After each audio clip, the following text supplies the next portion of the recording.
Welcome everyone to today's different gaming appetizers.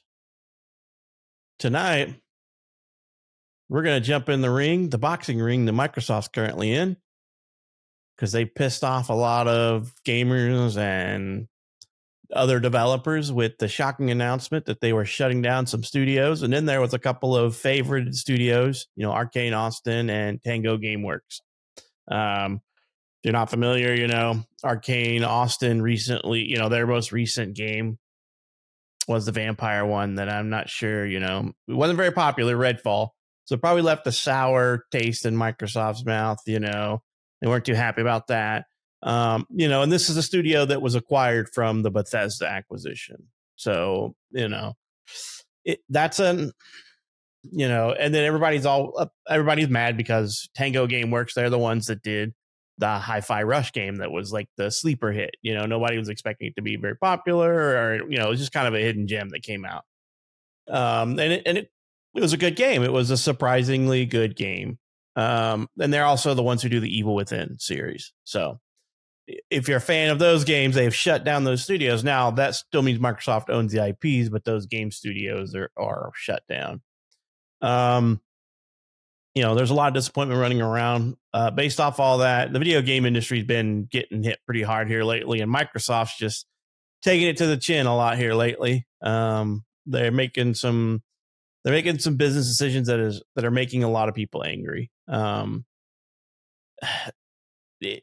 trying to say this is a position to make themselves stronger for the long run. I don't think a lot of people saw some of these shutdowns. I really didn't see. The only one that the one that's kind of surprised me is Tango Gameworks. I mean, they made that Hi-Fi Rush game, and I'm like, okay. And I thought the Evil Within did pretty well. They're not my type of game, so I don't play them. But Hi-Fi Rush was pretty cool. It was okay for me. It's not my type of game, but it was an interesting concept for a game, a little keep on the beat, fighting game, and it was really popular. But Arcane Austin, to me, that one was like writing on the wall. Like that was a massively developed game that was a huge flop. The only question I have is, are those people that bought the DLC, the game with the DLC or the season pass, are they getting a refund? Because they're not getting season pass anymore, right? They're not getting the DLC, the promised patches. It's done, right? As far as I'm aware, I don't think another studio is picking it up to keep it or maintain it. So it's sad. It's sad when game studios get shut down, especially when they make some of your favorite games. It's rough, and like I said, game industry overall is rough, and there's a lot of information out there that people are using to kind of browbeat one way or the other. A lot of people are posting that Microsoft increased revenue.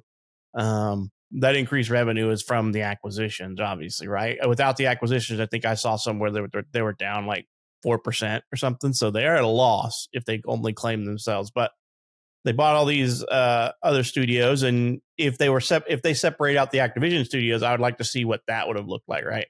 If Activision was still on its own, where would we be with their profits? Would they be would they have been an increase in revenue or a decrease in revenue? I don't know. I haven't looked that highly into it. It just seems all around a shitty thing, but what do you do? A business is a business, right?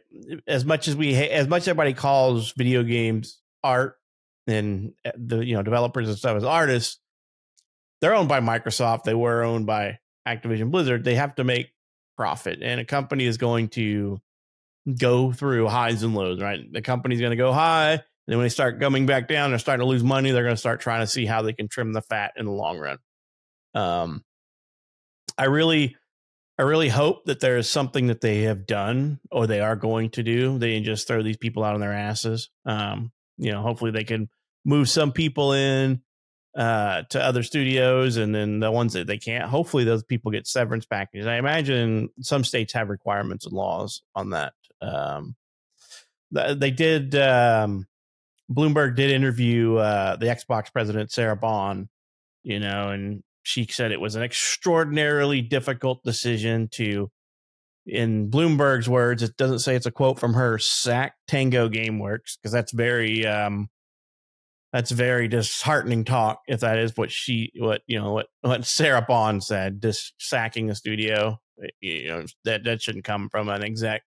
Um, they stress the importance of the impact of adverse industry trends on Xbox, which what they mean adverse industry trends is the gaming industry righting itself. We're still in that for a while. It just looks bad on Microsoft. They spent all this money buying up Bethesda, and now they're shutting down a bunch of the studios that Bethesda owns, that they now own. So um, basically in the interview, Bond said that shuttering of the Bethesda aligned studios is an outcome of the company's mission to take their products through a time of transition where the industry isn't growing. No, gaming is shrinking right now. Right. She added that the move was also influenced by the Green brand's aim to ensure that business is healthy in the long run. Moving on, the Xbox head revealed that the company was currently focused on helping those impacted go through the hard transition. So hopefully that means they're doing something for them, giving them a decent severance package.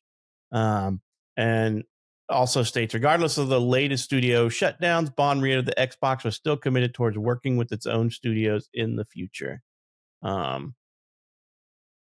It's a sad day in the gaming industry, and Xbox has taken a lot of hits in the ring, as well as they should, in my opinion, because this is, you're going to take flack anytime you kill something that fans love. And fans have been review bombing the games everywhere and anywhere they can. I don't necessarily know if I agree with that. It's not like it's a live service game, or like the whole thing we just went through with Helldivers, where the review bombing helped prevent live service or ongoing service game to continue to be able to be played by people in countries where they couldn't access like a PSN account. This games are single player games, and they've already been developed and they're out. It's not like your review bombing is going to hurt them at all.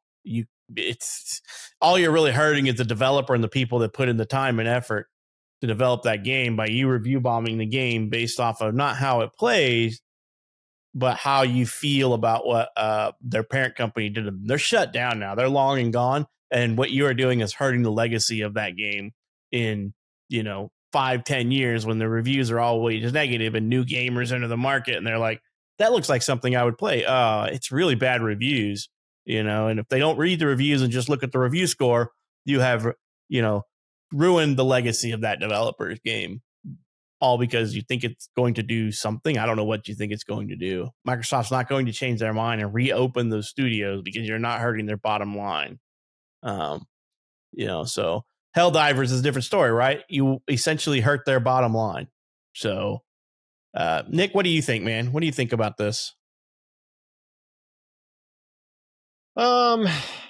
Yeah, I mean, it does suck, but well, there's no but to it. I mean, it's basically like, yes, Microsoft is a company, right? And companies got to make profits year after year. That's true. And I wish it wasn't that way, right? It being that way makes it like it is now, right? I mean, for Microsoft, it's Green Arrow goes up, right? whatever causes the Green Arrow to go up, that's what they're going to do, right? And that's all that matters, right? And that's unfortunate, and it's not just for Microsoft. It's a lot for a lot of big companies out there. That's the same thing. Green Arrow goes up regardless of who it hurts or what companies it affects or who it affects. It doesn't matter, as long as we're making more revenue than we did prior. Yes, this does hurt Microsoft. It hurts Microsoft's brand. It also hurts Microsoft in the gamer's eyes, right? Microsoft's already not doing well. Not as well as competition, right? Now, we still want Microsoft to be around for that competition, but they're not doing themselves any favors, right? They haven't had a good release title in a long time that's been exclusive to them, like a first party title. I think the last one that was good from then was what shoot, I'm trying to think, maybe the I guess decent last one that I can think of is maybe Halo Infinite. No, there's got to be something after that. I just can't remember what it was. But I mean, Senua's Saga is coming up, right? Too, and we're hoping, fingers crossed, that it's good. The first one was, so we're hoping this one gets good marks. But again, you don't have. You bought all these first party studio, or you bought all these studios to become first party for you, and what they've delivered so far has been mediocre at best, right? And I think for a lot of gamers out there, they're losing confidence, right, in Microsoft, regardless of what Microsoft does. I mean, even if this straightens things out and lines things up and Green Arrow goes up and whatever the case may be, I feel like you're going to have more and more people that are in the know, right? People that aren't are going to do whatever, but people that are in the know that follow gaming and stuff like that are going to lose more and more interest in the Xbox as a brand, right? They're just not going to have any trust in it.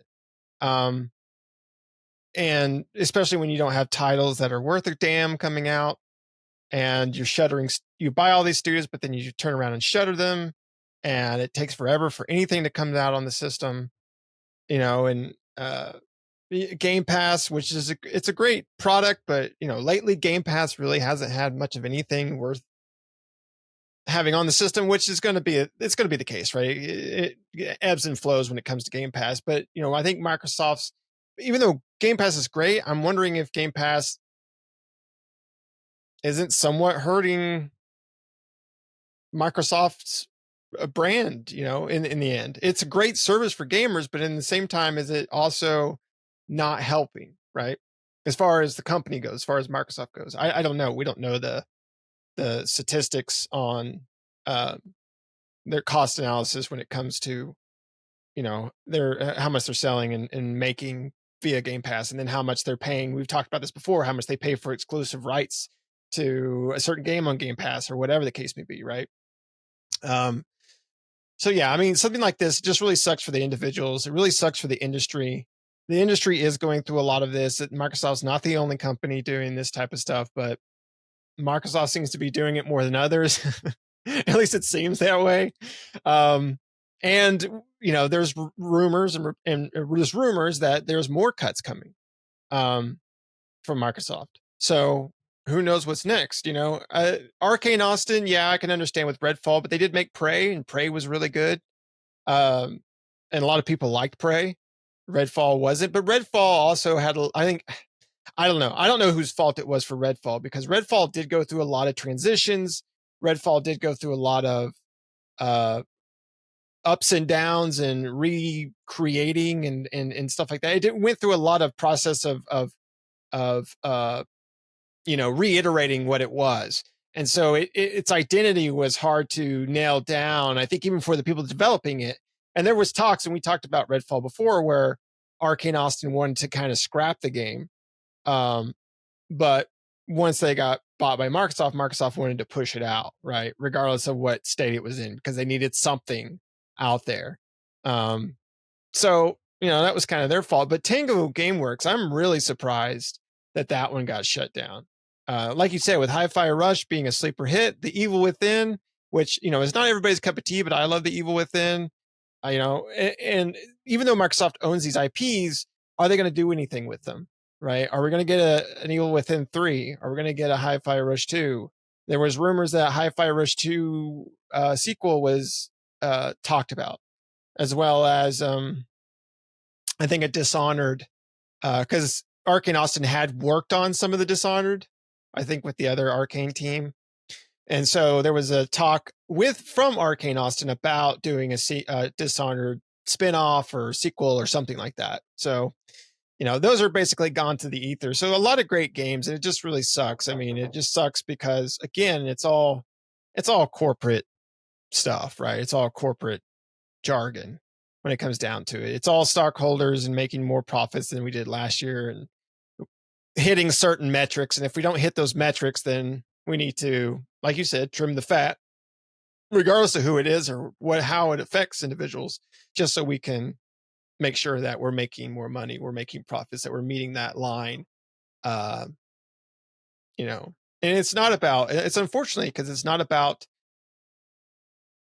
gaming is an art. It's an art form. It's it's there for people to design and create this beautiful game that you play and enjoy and love. Unfortunately for these big companies, it's turning in, it's turned into, it's not turning into, it's turned into more of just pumping stuff out to make a buck, right? That's why we're seeing more. We talked about WB, Warner Brothers, going to just straight live service games, right? And more people trying live service and mobile stuff and like things like that. They're just trying to quickly make a dollar, make a buck, than design something that people want to actually play, right? How can we, it is a lot of money, but how can we quickly make a lot of money and make a lot of money over time? And that's basically it. So Yeah, and I think the whole thing with Arcane, right? That that Arcane. I mean, while Prey got good reception, it technically wasn't a financial success, right? They claim that it was, it made its money back. Prey made its money back when it did, but it was financially not successful in their eyes because it didn't make 5 times the amount of money, right? So Prey 2 was pretty much off they're not going to make another Prey because it wasn't financially lucrative for them. So if you make your money back, it's not enough, right? Which makes sense to me. If I just make my money back, I made no profit from the game. It made some, but it needs to make a lot more. So with that, and then the financial and the commercial and gamers complete flop of Redfall, that studio has not been successful in making anything since what was the last game they made before that? The Deathloop, which was right before they got bought. Right. They put out right as they got bought by Microsoft. So ZeniMax and all that. So 2021, they got that one. So Deathloop gave Arcane like a good little breath. I don't know how financially successful it was. I know it was talked about a lot and it was everywhere. The Wolfenstein games, I thought they were kind of popular. The Youngblood and the Cyber Pilot. I mean, I don't think they were commercially like massively sellers, but yeah, I don't think Prey did very good for them. So I think they've just been teetering on mediocre games, since Dishonored. I hate to say it, but since like Dishonored 2 or whatever, I'm not sure how well the Dishonored Death by the Outsider did. I didn't play it. Never heard a whole lot about it. That came out the same time as like Prey did. But that was developed by Arcane Lion and not Austin, but Arcane. There's Arcane, whatever. So yeah, I mean, I don't know. I Arcane Studio things was not a surprise to me. I was like, yeah, if anybody's on the chopping block as a major studio, it was them in my eyes. But yeah, it sucks. The Hi-Fi Rush dev was a little bit of a surprise to me because I was like, wow, they put out a hit. What kind of crap is that? Why did you shut them down? And I don't know the numbers. Obviously none of us will ever know the numbers and the reasoning. But Tango Gameworks was obviously not in their list of long-term plans from their purchasing. I mean, The Evil Within was good, and they did the Ghostwire Tokyo game, which was an interesting oddball game. I mean, we played it. It's just, I don't know, man. That one was a surprise to me. I don't know if they plan on shifting the IPs to other studios or just abandon like the Evil Within series, just abandoning it or what? Because I'm not sure. I think Evil Within 2 didn't do so hot. I heard that what last I'd read on it wasn't selling as well as they'd hoped. And I don't know, since it's released, it's been released now for what, 7 years, something like that. So it probably has picked up. Hopefully it's made its money back and then some or whatever. But, for me, review bombing all these games from these studios is just not worth it. Because the only people, I mean, you really think that there's enough extending sales out there for those games that you're going to hurt their bottom line? Probably not. But what you do hurt is the legacy of those developers and those people that worked on something, right? Because if I want to put on my resume 5 years from now and nobody remembers what the hell Hi-Fi Rush was, and you put on there, I was a lead design on Hi-Fi Rush, and your employer does due diligence and they go out and look and they're like, Hi-Fi Rush, what was that? Oh my God, this game was horrible. We ain't hiring this guy for our studio. Without knowing anything, they may not be in the know. Really, because most developers probably do for any high level exec positions or things like that. They probably go out and they look, okay, lead designer on this game. Oh, this game did horrible. Why would we pull this guy in for a lead designer on our team when his game was garbage compared to all the fans? So unless they keep up with everything and are in the know, and they were like, oh yeah, that Hi-Fi Rush that was a sleeper hit, and then they got review bombed. So I think doing stuff like that for a game that's long past its prime sales days is just it doesn't do anything but hurt the unintended, right? Hurt the developers, the people that you are trying to defend. Your really way to do it is to vote with your wallet going forward. Just don't buy more games from Microsoft. If Microsoft has pissed you off enough to where you want to review bomb their games, just don't buy another game. That's the whole thing about games is, gaming is hurting because people are voting with their wallet and deciding that their money is better spent elsewhere than video games. And if you want to participate in that, then spend your money where you want to and don't buy games from those that you dislike. You just have to suffer the consequences. If there's something you really want to buy and play, then you can't play it. Either you stand on your merits or you decide that you're going to waffle and be like, I really want to play this. I've waffled my fair share of stuff. I'm like, I really hate the studio. I hate these parent company of the studio, but I really want to play this game. Right? Done it myself. You have to decide what hill to die on and if it's worth it or not. So I'm not a fan of that. What do you think about the review bombing, Nick? Well, I looked at the review bombing on Steam for Hi-Fi Rush, and it seems to be in reverse. They're Nice. doing thumbs ups, but basically saying great game, rest in peace, Tango, F Microsoft. But they're giving it that's perfectly they're fine, giving it the thumbs up instead because it's overwhelmingly positive on there. And I was looking through the recent reviews; they're all thumbs up, except for one guy who didn't get the message. But right. Good. Yeah, they're saying that The Evil Within and Hi-Fi Rush were getting review bombed. I have not checked them out. It was just everything going around in like VG and PC. Well, you think of review bombed, you think of negative reviews, but yeah, I think they meant. I guess they meant. Let's see what The Evil Within. Okay, so they're doing positive review bombing. They're doing positive review bombing. Okay, I feel much better about it. I didn't catch that it was positive, so yeah, they're doing the same thing on The Evil Within, positive review bombing. Good. I mean, that's good. I feel better now. That makes me feel a lot better. I'm like, how can people be such D-bags? So a little bit of faith in humanity restored with that one. I'm like, I was confused. I'm like, what are we hoping to accomplish here? But right? Yeah. I mean, I would agree. What would we at this point? What would we be hoping? So it's more of a condolences, a rest in peace, a memorial type review bombing, a positive one. Okay, that makes me feel much better. Yeah, I looked at both. I'm Evil Within 1 and 2, and they were both thumbed up review bombed. Good. I'm glad that that's the case, and I missed a key piece of those articles. I missed that they were positive review because all of it's just like, review bomb. Hi-Fi Rush is getting review bombed on Steam as PC Gamers End, and then PC Mag Gamers protest Microsoft Studio closure with Hi-Fi Rush review bomb. And then there's another article, reverse review bomb, and I'm like, what's a reverse review bomb? Yeah, they're reverse review bombing. And that's like a reverse mortgage on my game, and I get a refund. Those are bad. But then IGN puts the getting review bombed in a good way. So I'm like, okay. So I feel a little bit of that's like a little like okay, like cool. So that's good to hear. Yeah. All right. Well, Microsoft, take a couple more on the chin because you kind of deserve it.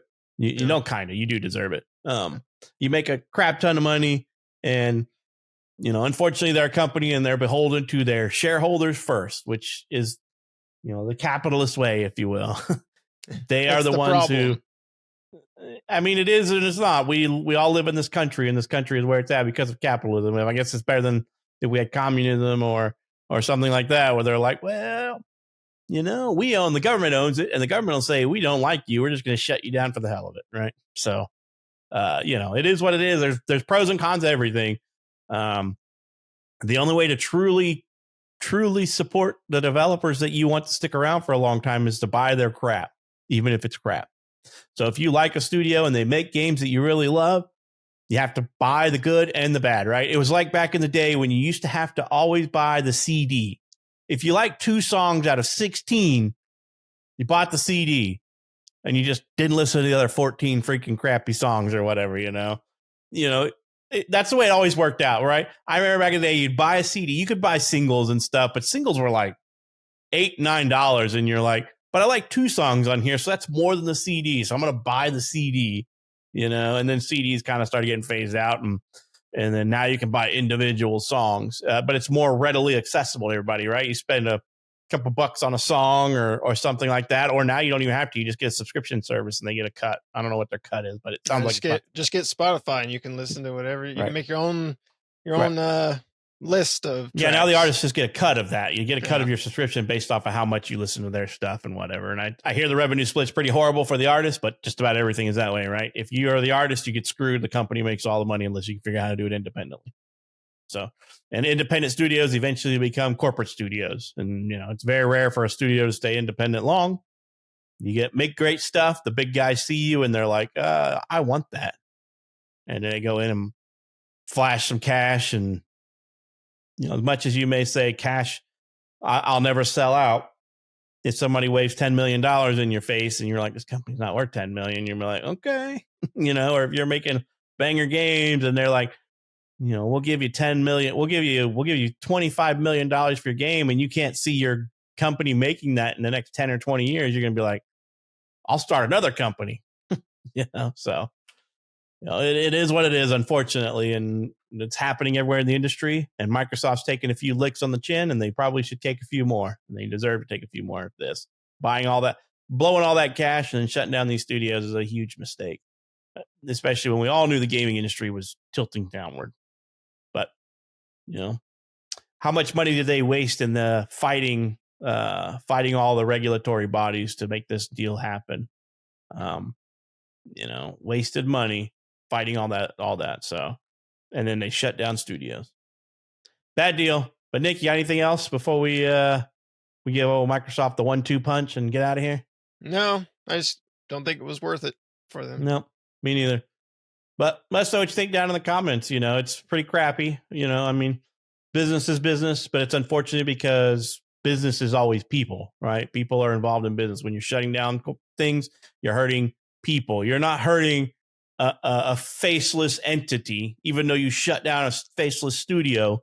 That studio is full of people, and the people are what matter because they're the ones that build the stuff that we want to play. They're also the people that buy and play the stuff that they build, so they're in that chain in multiple ways. But, it always sucks when this happens. So let us know what you think down in the comments, and as always, we hope you enjoyed this episode and hope to catch you in the next one.